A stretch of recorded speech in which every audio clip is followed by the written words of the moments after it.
분주한 일상생활을 내려놓으시고 또 이 주님의 날 하나님의 집 아버지의 집에 오신 여러분들을 주님의 이름으로 축복합니다. 지난 한 주간 또 어떤 일들을 여러분이 맞이하셨든지 간에 오늘 이 시간에 우리가 좀 겸손하게 주님께 나아가 하나님의 말씀을 사모하며 나아가기 원합니다. 여러분 두려움이나 또 불평 또 교만 이런 옷을 입고는 저희가 하나님의 얼굴을 볼 수가 없습니다. 마음을 모두 오늘 이 시간 집중하면서 하나님 바라보기 원합니다.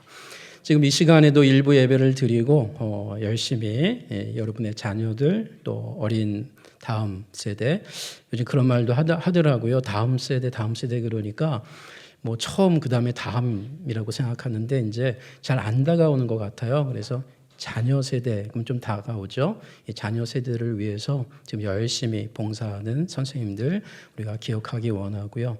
또 오늘 귀한 그 이름 예수의 이름 찬양하신 찬양대 또 주차 봉사 또 우리가 예배가 끝나고 나면 점심 식사를 또 열심히 준비하고 계신 또 식당 봉사위원들 또 여러 가지 청소하시는 분들 참 하나님의 신앙 공동체가 이렇게 하나님 앞에 드려지기 위해서 수많은 사람들이 기도와 또 물질과 또 몸으로 봉사하고 있는 그러한 곳입니다.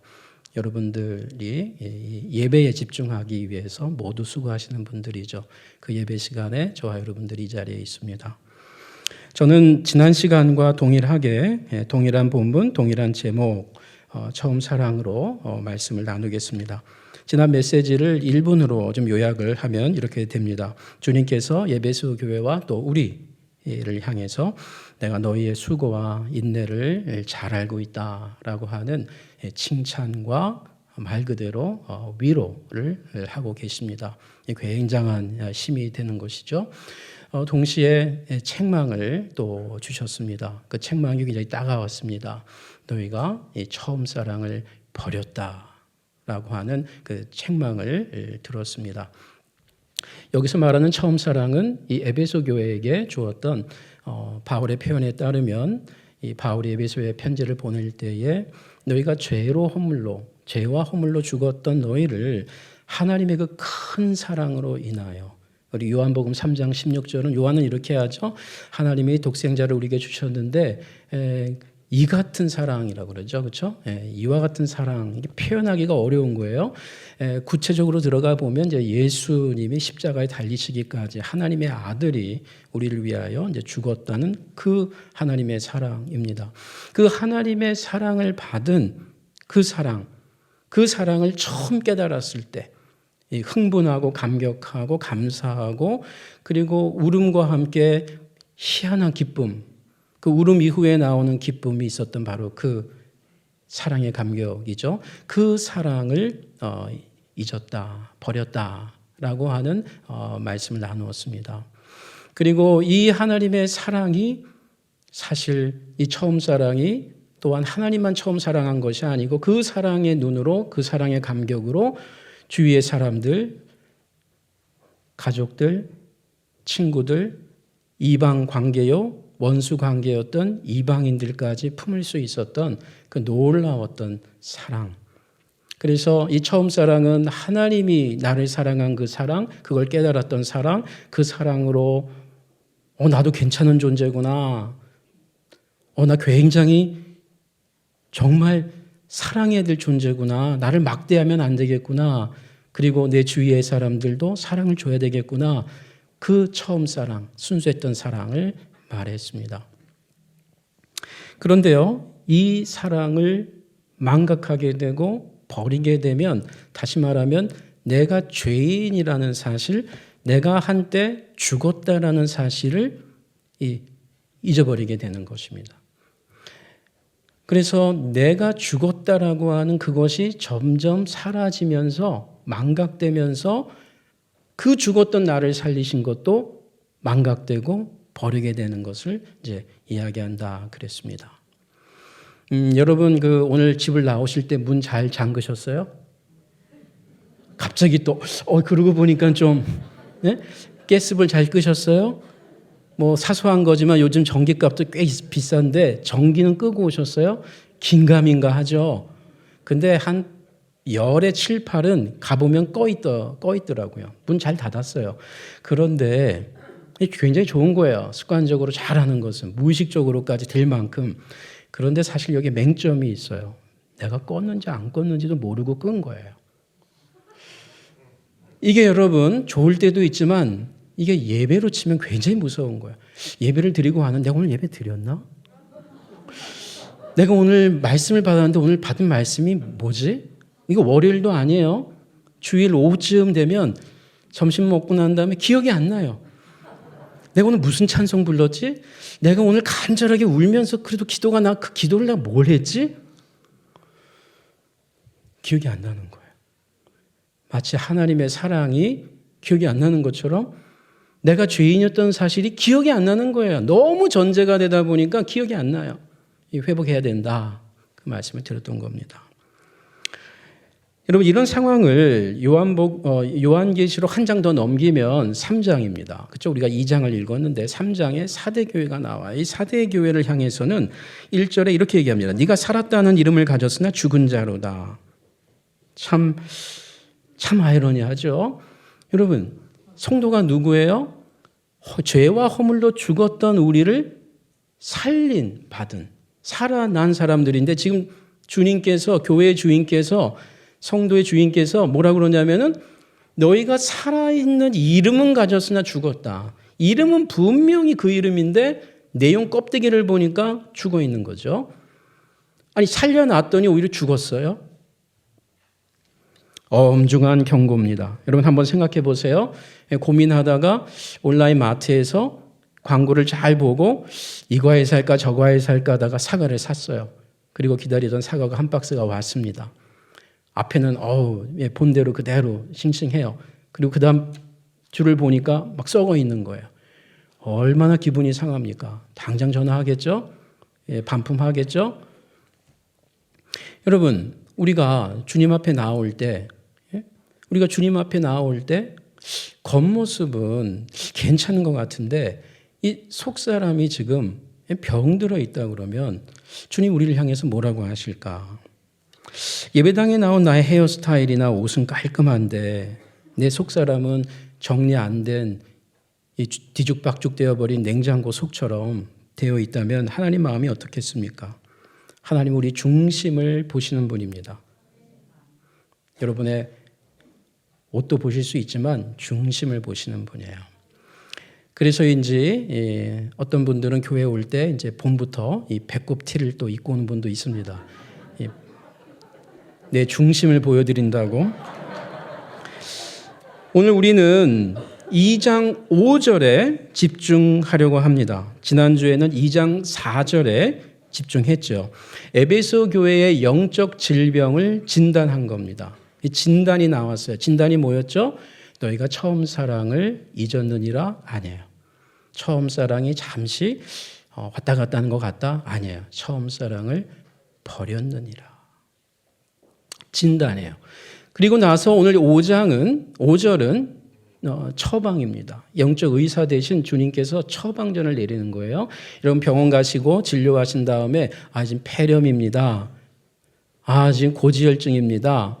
당뇨가 있습니다. 그건 진단이죠. 그 진단 다음에 뭘 주죠? 처방전을 주죠. 그럼 그 처방전을 갖고 약국에 가서 그 약을 받아오는 거예요. 그리고 의사가 얘기하죠. 이걸 어떻게 먹어야 됩니다. 식후에 먹어야 됩니다. 식전에 먹어야 됩니다. 하루에 몇 번 먹어야 됩니다. 안내하죠. 그거대로 해야 되는 거죠. 오늘 주님께서 에베소 교회를 향해서 진단을 하니까 처음 사랑을 버렸다라는 진단이 나왔어요. 그럼 처방전을 어떻게 합니까? 2장 5절입니다. 우리 은혜교회와 한국교회 성도들을 향한 처방전이기도 합니다. 5절 다시 한번 봅니다. 그러므로 어디서 떨어진 것을 생각하고 회개하여 처음 행위를 가지라. 만일 그리하지 아니하고 회개하지 아니하면 내가 내게 가서 내 촛대를 그 자리에서 옮기리라. 주님의 영적 처방전은 세 가지 내용이 구체적으로 나옵니다. 여기서 세 가지 동사가 나오는데 우리 한글 성경이 약간 아쉬워요. 여러분 영어 성경을 보신다든지 하면 이 원어는 아주 분명하게 강한 연이은 세 개의 명령형 동사가 나옵니다. 첫 번째 생각하라. 근데 이 단어는 사실은 기억하라예요. 기억하라. 영성의 remember입니다. 사실은 생각해야 기억이 나는 거예요. 그러나 명확한 단어는 기억이에요. 기억해내라. 생각해서 곰곰이 생각해내서 기억해내라. 그게 처방입니다. 그러니까 우리가 기억해내야 되겠죠? 이건 명령이에요. 명령은 해도 되고 안 해도 되는 게 아니에요. 여러분 의사 선생님이 명령해도 우리가 들으려고 하잖아요. 그거 안 하면은 안 돼요. 우리 주님께서 제자들과 함께 마지막 유월절 만찬을 하시면서 뭐라 그래요? 이건 내 살이니 이거 먹으면 좋겠네. 이거 내 피인데 한번 먹어볼래? 물론 포도주와 떡을 갖고 얘기한 겁니다. 상징화시켜서 이 떡을 먹어라. 이 떡을 마셔야 된다. 다 명령형이에요. 먹어도 되고 안 돼도 되는 이게 아니에요. 네가 내 제자가 되려면 그리스도인이라면 반드시 이 떡을 먹어야 되고 이 피를 마셔야 된다. 중요한 것은 이게 무슨 의미인지를 알고 먹고 마셔야 된다. 나중에 알게 되죠. 십자가 사건 속에서 우리가 떡을 먹는다는 것은 그냥 그 옛날에 출애굽 사건을 기념하는 게 아니고 이제 새 출애굽이 시작된 거구나. 그냥 우리 조상들이 과거에 출애굽한 정도가 아니고 내가 이제 옛 생활을 버리고 노예 생활을 벗어나서 자유인이 되는 거구나. 그래서 새 유월절 식사를 하면서 이제 유월절을 기념하는 게 아니고 나를 기념해라. 내가 왜 죽었는지 왜 부활하는지 먹을 때마다 기념하라. 명령이에요. 명령. 명령이 나옵니다. 3번이나. 어떻게 해요? 기억해내라. 2번째요. 회개하라. 3번째. 처음 행위를 가지라. 다시 가지라. 다시 만들어내라. 해요. 사실은. 그래서 3개의 그 R 동사가 나와요. remember. 기억해내라. repent. redo. 이 영어의 RE라고 하는 것은 다시 돌아가는 거예요. 다시 돌아가라. 여러분 은퇴를 영어로 retirement 그러죠. retire 한다 그래요. 그 re가 있어요. 그러니까 내가 그동안 오래 살다가 은퇴한다는 건 뭐예요? 다시 나를 찾는 거예요. 내가 원래 무슨 사회에서 무슨 일을 했든 뭐 고급 공무원이 됐든 뭐 떵떵거렸든 은퇴는 뭐예요? 다시 나를 찾는 거예요. 다시 시작하는 거예요. 여러분 이 3가지 동사의 가운데가 회개하라라는 명령이에요. 회개하라. 그런데 우리가 성경을 계속 보니까 5절입니다. 계속 읽다 보니까 이 3가지 명령이 결국은 한 가지를 얘기하고 있어요. 그게 뭐냐면 회개하라를 강조하는 거예요. 보겠습니다. 그 다음에 이 3번의 동사형이 나오고 난 다음에 뭐라고 되어 있죠? 만일 그리하지 아니하고 회개하지 아니하면이라고 이 3가지 동사를 하나로 줄여줘요. 만일 그리하지 아니하고 기억해내고 회개해내고 그 다음에 처음 행위를 가지지 아니하면 어떻게 돼요? 회개하지 아니하는 거라는 거예요. 그러니까 회개하기 위해서 회개를 해내기 위해서 기억해내라는 거고 그 회개가 바른 회개라는 걸 알기 위해서 삶의 변화가 일어나야 된다는 거예요. 처음 행위를 다시 회복하라라는 거예요. 주님이 친히 부연 설명하는 겁니다. 한마디로 회개하라가 핵심이야. 여기서 회개하지 아니하면 내가 너의 촛대를 옮기겠다라는 말 하죠. 이 촛대를 옮긴다는 말은 이 촛대는 예수님이 직접 말씀하시는데 교회라고 그래요. 교회. 별들은 이 교회의 사자들이라고 합니다. 메신저들. 그러니까 촛대를 옮기겠다는 말은 뭐예요? 교회를 옮기겠다는 말이에요. 이게 무슨 말입니까? 교회를 옮기겠다는 말은 오늘식으로 얘기하면 이런 말이에요. 목욕탕에서 내가 물을 빼내겠다. 누가 목욕탕가요? 누가 목욕탕가요? 그 목욕탕의 건물이 아주 좋고 대리석으로 되어 있고 아주 친절한데 물이 없는 거예요. 가보니까. 사람들 안 오겠죠? 치킨집을 하는데 치킨을 제공을 안 하는 거예요. 더 이상. 그럼 어떻게 돼요? 문 닫는 거예요. 치킨집이. 교회의 촛대를 옮기겠다. 교회라고 하는 간판은 달았지만 교회 건물 양식을 따라 건축은 했지만 교회다움이 없다는 교회가 아니라는 거예요. 교회를 끝내겠다는 거예요. 아주 무서운 말입니다. 계시록 2장과 3장에 7교회들이 나오죠. 이거 7교회 가운데 서모나 교회와 빌라델비아 교회는 책망이 없습니다. 그리고 나머지 5교회는 위로와 칭찬도 있지만 책망이 있어요. 사실은 이 책망 때문에 하고 있는 거예요. 이 말은 7교회가 오늘의 모든 교회를 상징하는 수라고 그랬죠. 그러니까 지금도 개인 성도나 교회, 어느 지역 교회에 칭찬만 받을 수 있는 교회가 있겠죠. 빌라델비아 서머나 교회처럼 말이죠. 그러나 다수는 뭐예요?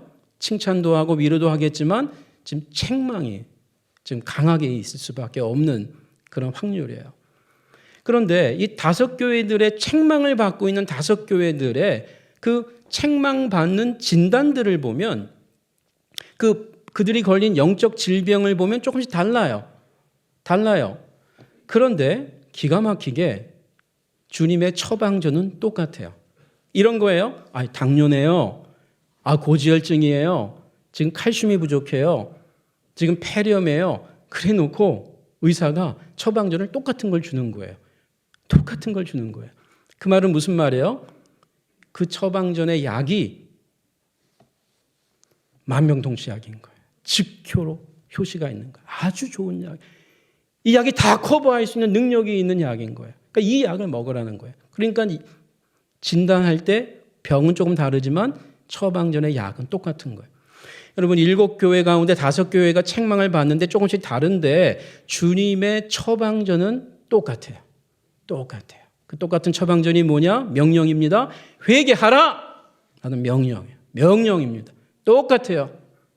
빨리 확인해 보겠습니다. 버가모 교회 2장 16절 처방전입니다. 그러므로 회개하라. 그리하지 아니하면 내가 네게 속히 가서 내 입의 검으로 그들과 싸우리라. 이 그들은 교회 안에 이 버가모 교회 안에서 니골라당이라는 기독교 이단을 받아들여서 여전히 그 안에서 예배드리고 있는 사람들이에요.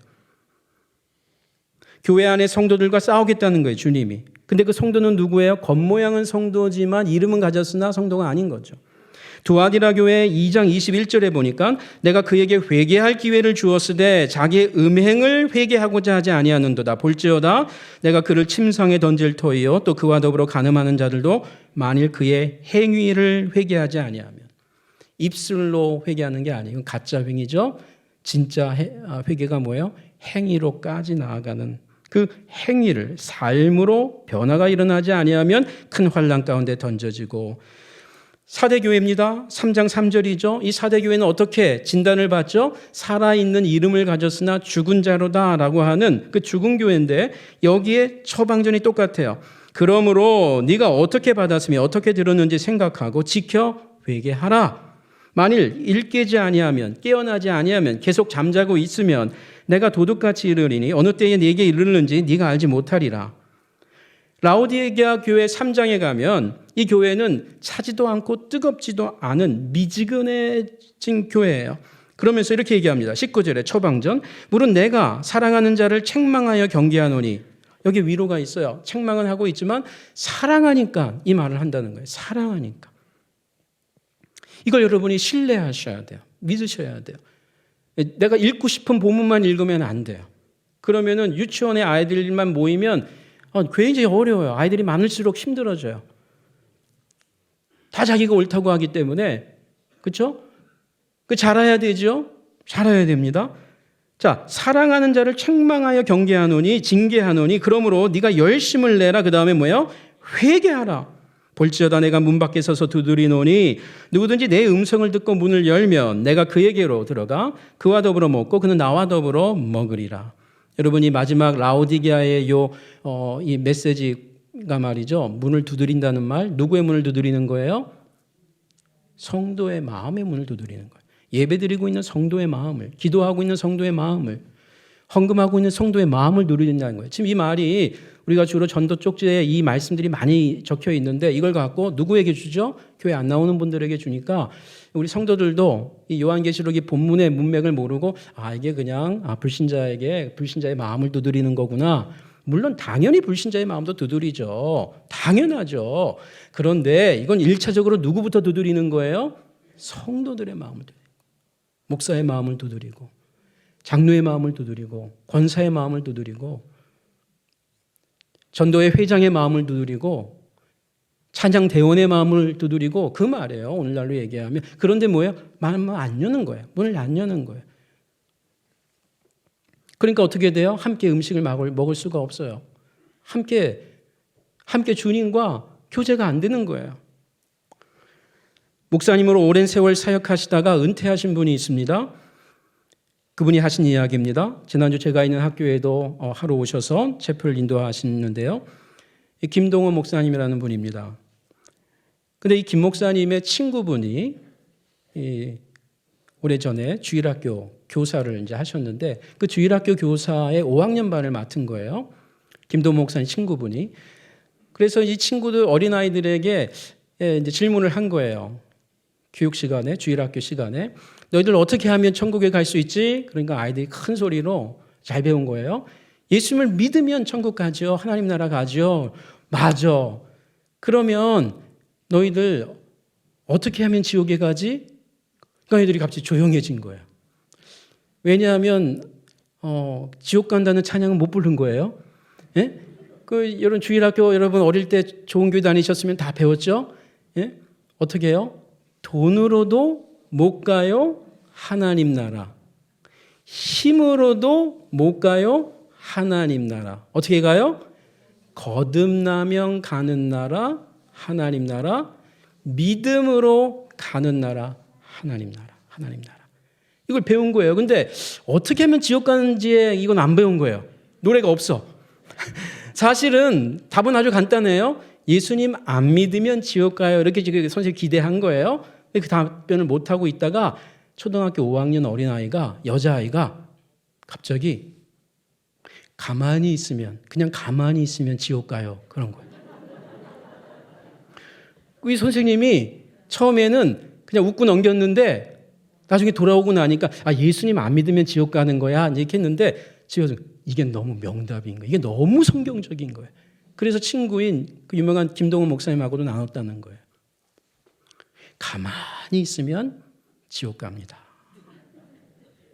여러분 교회 다닌 지 1년이 됐고 5년이 됐고 10년이 됐는데 내가 기도하는 게 그대로예요. 가만히 있어요. 처음에 신앙생활 했던 것처럼.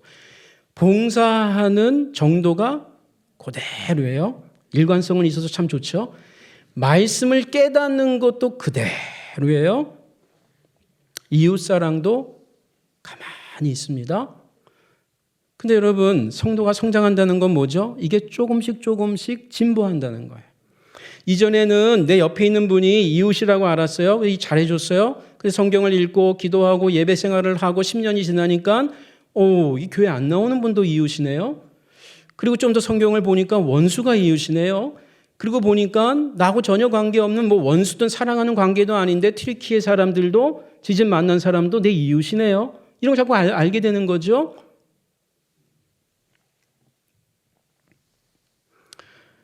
성도가 주일 예배를 드리면서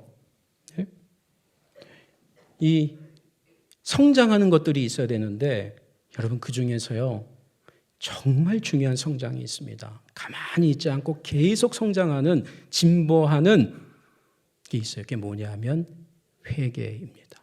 회개. 전에는 이런 문제 갖고 회개한 적이 없는데 이제는 그게 회개거리가 되는 거예요.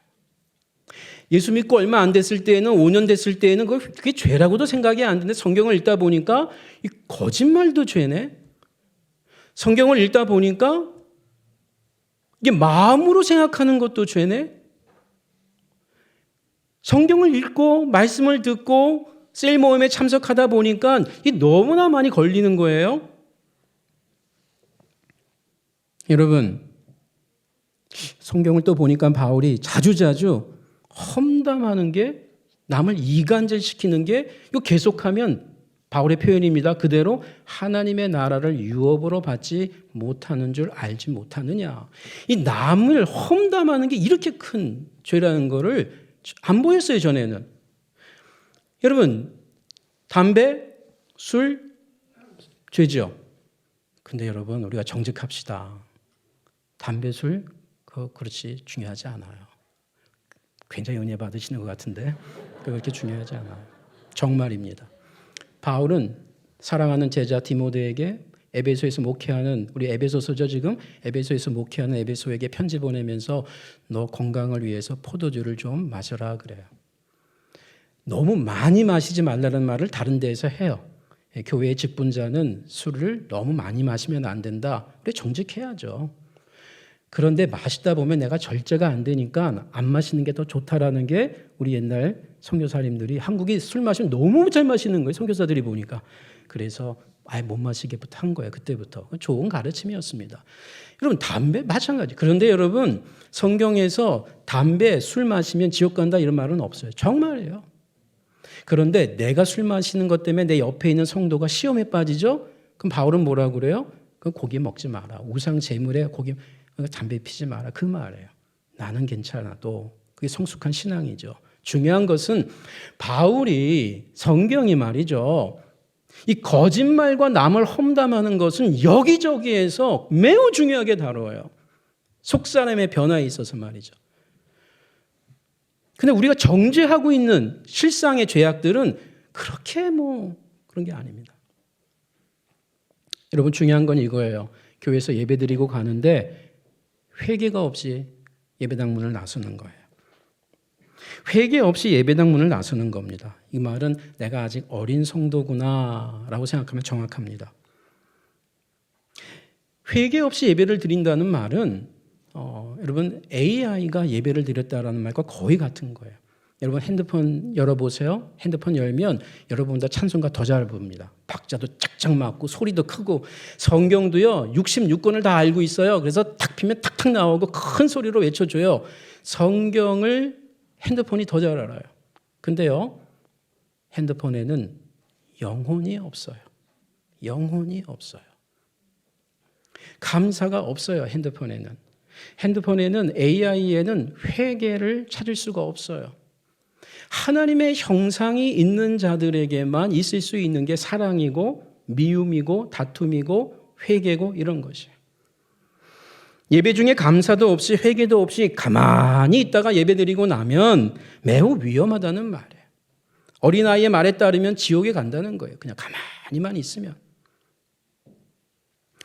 여러분 지금 성경이 회개하라를 그렇게 모든 교회를 향해서 책망할 때마다 똑같은 처방전으로 내리고 있는데 여러분 이 회개하라가 가짜 회개가 있는 거죠. 이분들이 회개를 몰랐겠어요? 회개를 안 했겠어요? 그래서 예수님이 회개하라는 말을 하겠어요? 기도를 하지 않고 있는 바리새인들을 향해서 예수님이 기도하라고 그랬던 거예요? 기도를 얼마나 열심히 했는데요? 하루에 3번씩. 근데 그런 기도 아니라는 거예요.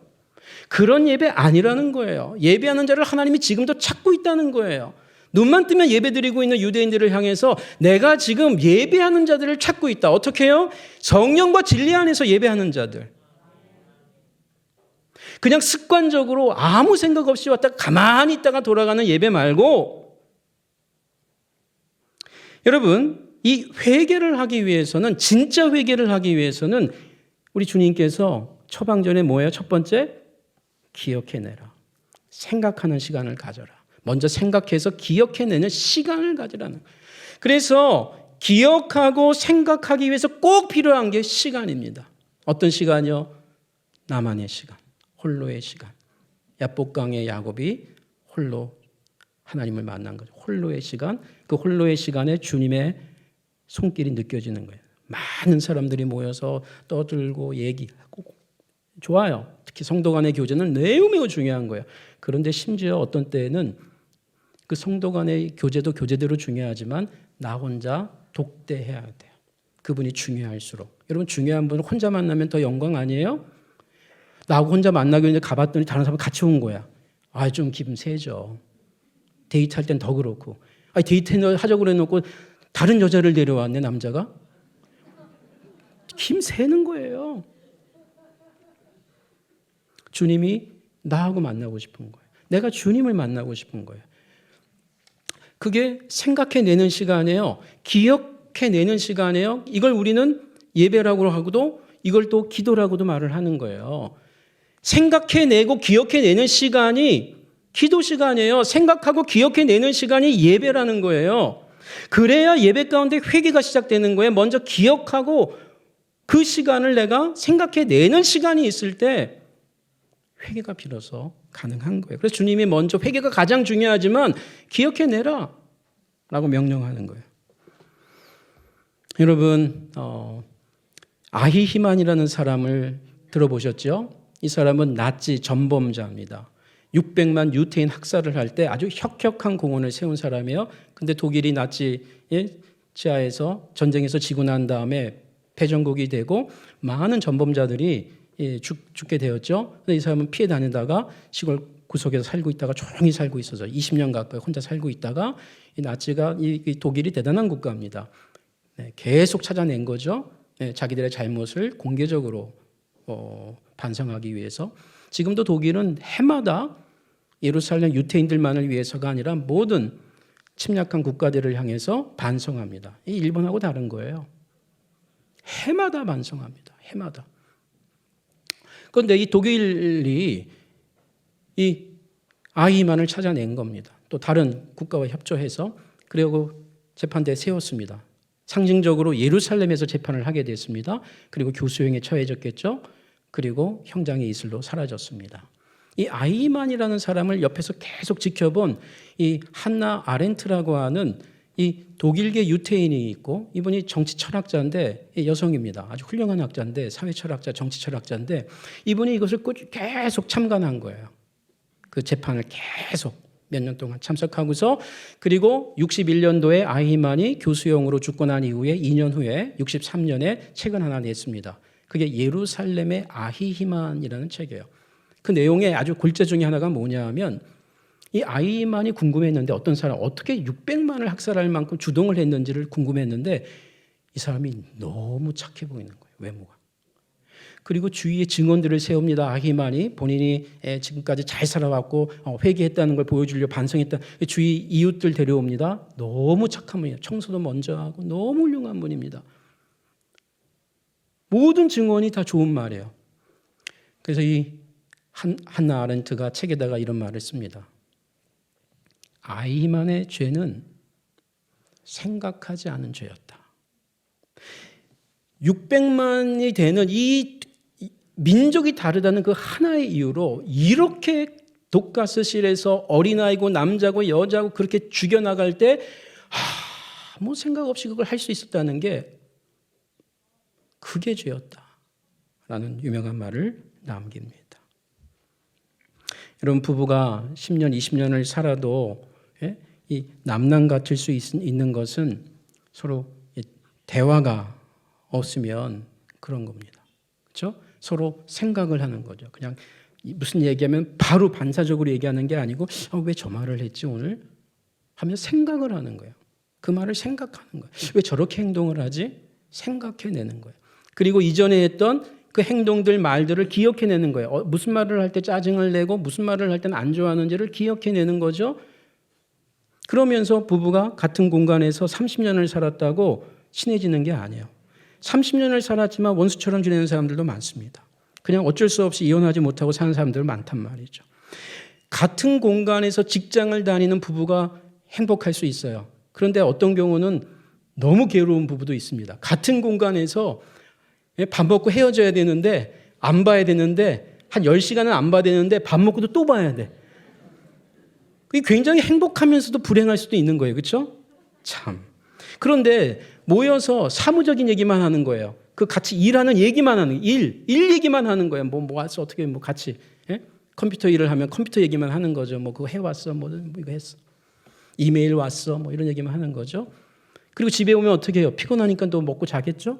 또 아침에 또 출근하죠. 이러고서 10년 이상 지냈으면 부부로 살아도 서로를 몰라요. 진솔한 대화가 없기 때문에. 여러분, 우리가 주일에 예배 드리는 것 하나님 앞에서 나를 돌아보는 시간이고요. 동시에 나를 향한 하나님의 그 사랑을 마음을 헤아려 보는 시간이에요. 지난 한 주간 주님께 받은 은혜를 생각하고 기억해내는 시간이죠. 그러다 보니까 생각해 보니까 아무것도 아니었지만 그게 굉장히 고마운 거죠. 그분이 이런 말 했는데 그냥 쑥 지나갔는데 내가 그분에게 전화를 한번 해줘야 되겠구나. 몇 년 전에 나에게 이렇게 도와줬는데 그분 지금 어떻게 지내고 있을까? 예수를 믿든 안 믿든.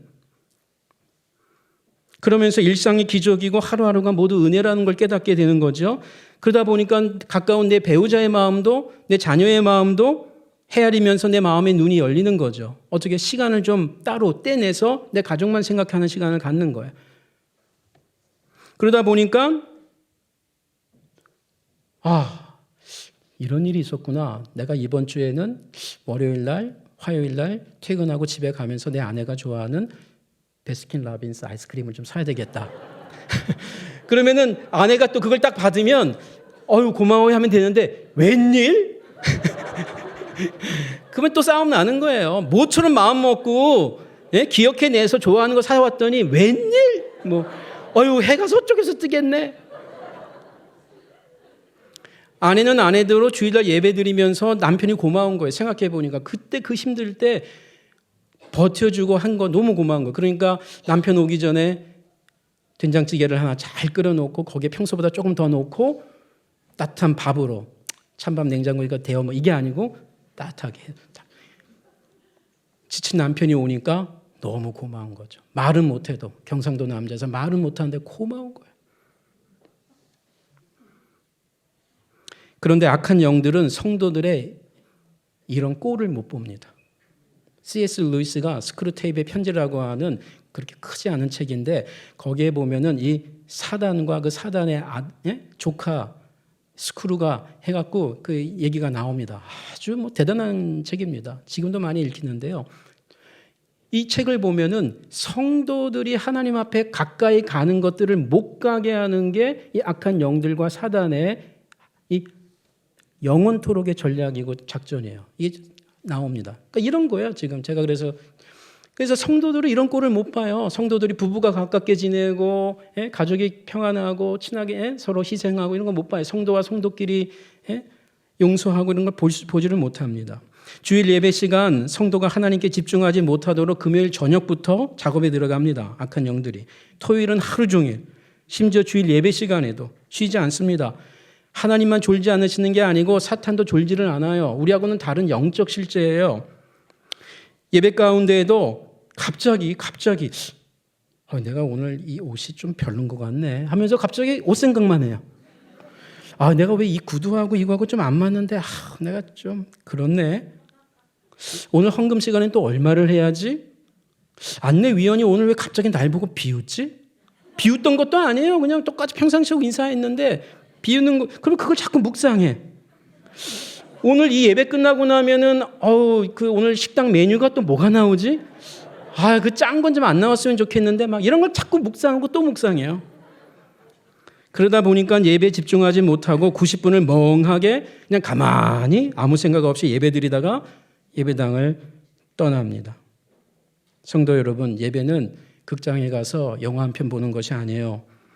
김 집사님, 이 권사님이 어떤 옷을 입고 왔나를 보러 오는 게 주일이 아닙니다. 옷을 보고 싶다면 우리가 입고 있는 그리스도의 옷을 보시기 바랍니다. 세상살이 피곤하지만 피곤하기 때문에 이 주일 신령한 노래를 받고 신령한 노래를 부르고 다시 새 힘을 얻는 그날이 하나님의 집에 모이는 날이에요.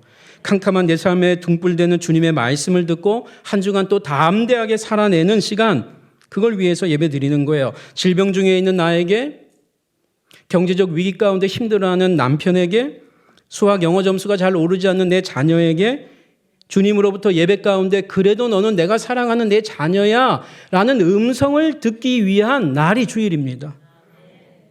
성도 여러분, 주님께서 에베소 성도들을 향해 그리고 우리를 향해 그때 그 받은 그때의 그 처음 사랑, 은혜를 기억해내고 또 처음 행위를 가지라고 하는 그 목적이 뭐라고요? 회개하라. 여기에 모든 초점이 다 있습니다. 가짜 회개가 아닌 진짜 회개를 지금 주님이 보고 싶은 거죠. 그렇다면 회개가 뭡니까? 한자로 니칠 회, 고칠 개, 바꿀 개라는 말이죠. 그래서 사전적으로는 잘못을 뉘우치고 바꾸다, 고치다라는 말이에요. 사진을 한 장 좀 보겠습니다. 이게 회개 이미지가 좀 가까워요. 여러분, 저희 살아있는 사람은 아니지만 자기 몸을 쳐내는 거예요, 지금. 계속 날마다. 그러니까 저기 지금 뭐 근육이 보이는 거죠. 경건의 근육이 생기는 거예요. 저렇게 날마다 쳐낼 때 저기 남자니까 여성분들 좀 서운하죠. 여성분들이 있습니다. 가만히 있으면 저렇게 되는 거예요. 가만히 있으면 비계덩어리가 있는 거예요. 영적으로. 저걸 쳐내는 거예요. 이게 회개예요. 그런데 여기 또 하나의 중요한 개념이 있어요. 성경적으로 회개는 돌아선다는 말이에요. 돌아서다. 나를 고치고 반성하고 고치다라는 것도 중요한데 궁극적으로는 돌아서는 거예요. 돌아서다. 그래서 이 히브리어에 저 자동차 몰다가 저거 딱 있으면 서야지요. 그리고 돌아서는 거예요. 왔던 길을 계속 가면 안 되고 돌아가는 거예요. 어디로 돌아가느냐? 성경은 하나님께로 돌아가는 거예요. 하나님께로 돌아가는 거예요. 이 말은 원래 우리가 하나님의 자리에 있었다는 말이에요. 원래 사랑을 받고 은혜를 받고 처음 자리에 있었는데 떠난 거죠. 점점 떠난 거예요. 점점 더 멀리 가려고 그러는 거예요. 그래서 하나님이 메시지를 주는 거죠. 처음 사랑을 버렸느니라. 어떻게 해요? 이제 돌아와라. 회개하라가 그 말이에요. 성경에 보면 회개하라는 이스라엘 백성에게 구약에서 얘기해요. 믿지 않는 자들, 이스라엘 백성 밖의 사람들에게 회개하라고 하잖아요.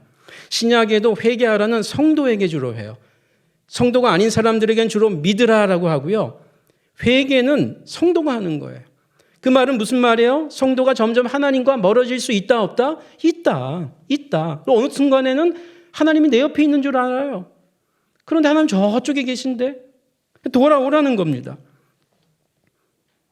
저는 이 돌아오다, 회개, 이 돌아가다라는 이 개념이 성경에 나올 때마다 잊을 수 없는 영화가 한 두 편이 있습니다. 하나는 서양 영화고 미션이라고 하는 이 역사에 근거한 내용이 있는데요. 그리고 또 하나는 이 국내에 박하사탕이라는 영화가 있어요. 2000년에 나온 영화입니다. 그 유명한 설경구가 그 남자 배우 주연상을 받은 대종상도 받은 아주 유명한 몇 년 전에 책이 나왔는데 한국 영화 100편의 우수한 영화 중에 넘버1으로 했어요. 아마 이 영화가 최근에 나왔으면 많은 상을 받았을 거예요. 그만큼 아주 영향력을 갖고 좋은 영화인데 제가 귀국해서 얼마 안 돼가지고 영화를 봤습니다. 지워지지는 않는 영화 중에 하나입니다. 근데 여기에 이 주인공이 이 김영호가 나오는데 이 김영호가 이 1979년도에 첫사랑을 합니다. 그 사람의 이름은 정수님이에요. 수님이하고 첫사랑을 합니다. 그 첫사랑을 죽을 때까지 못 잊어요.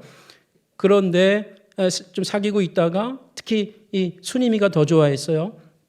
그런데 이 영호가 군에 가게 됩니다. 80년 4월.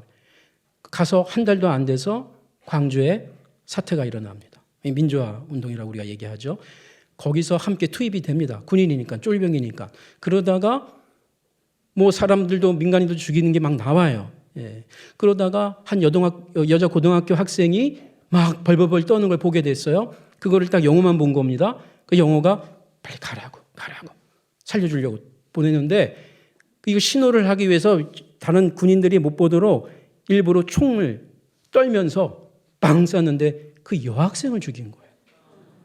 그래서 막 오열하는 게 나와요. 그 이후로 이 영호는 제대하고 형사가 되는데 이 민주화 운동을 하는 대학생들을 붙잡아서 고문하는 형사로 완전히 탈바꿈해요.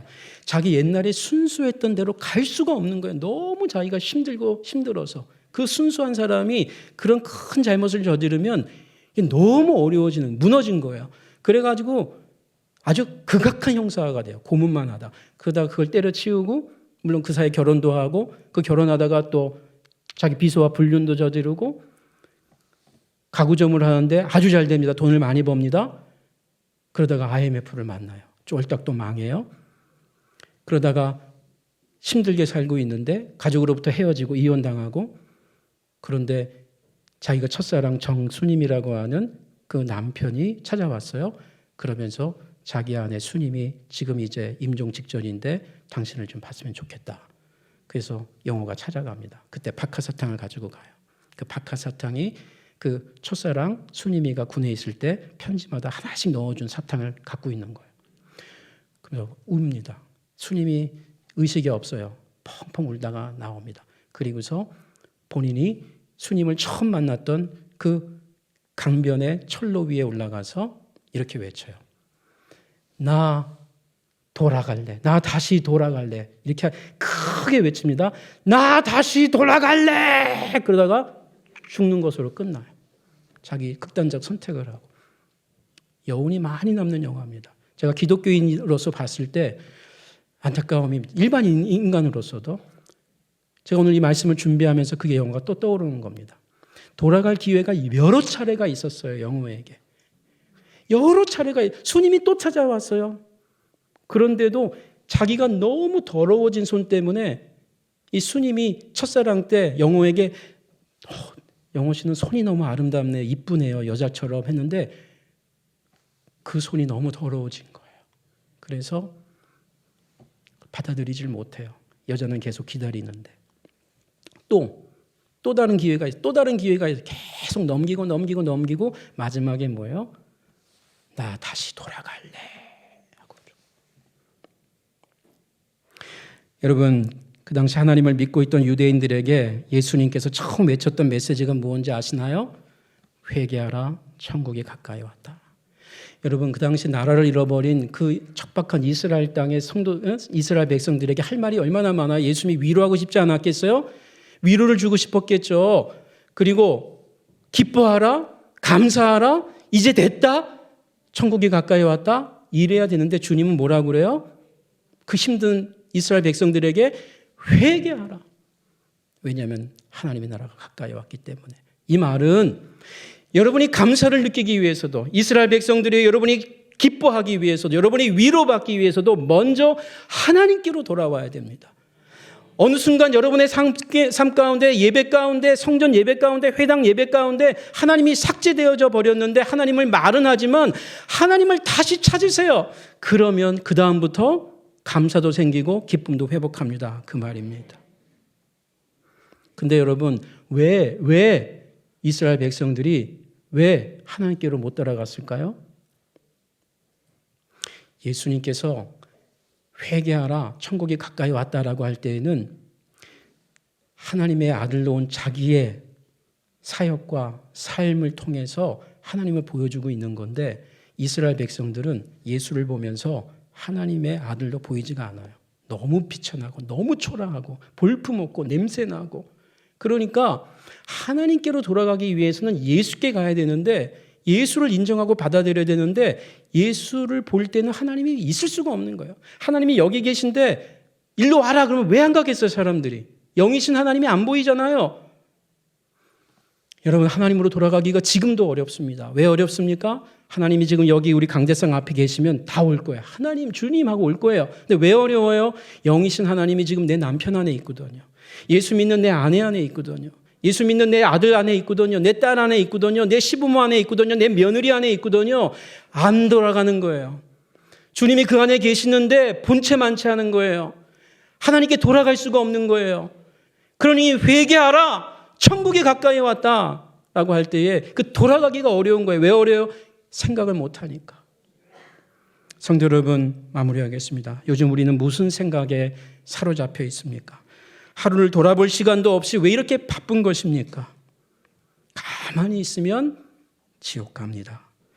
이 초등학생의 말은 성경의 말씀을 대변하는 진리, 순수했던 그때의 순종의 자리, 눈물이 있었던 그 기도의 자리, 감격이 넘쳤던 그 예배의 자리, 기쁨이 있었던 봉사의 자리, 주님께서 우리를 기다리시는 그 처음 사랑으로 돌아가는 우리 되기 원합니다.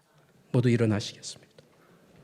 우리 찬양대 나와서 찬양팀 나와서 찬양하겠습니다.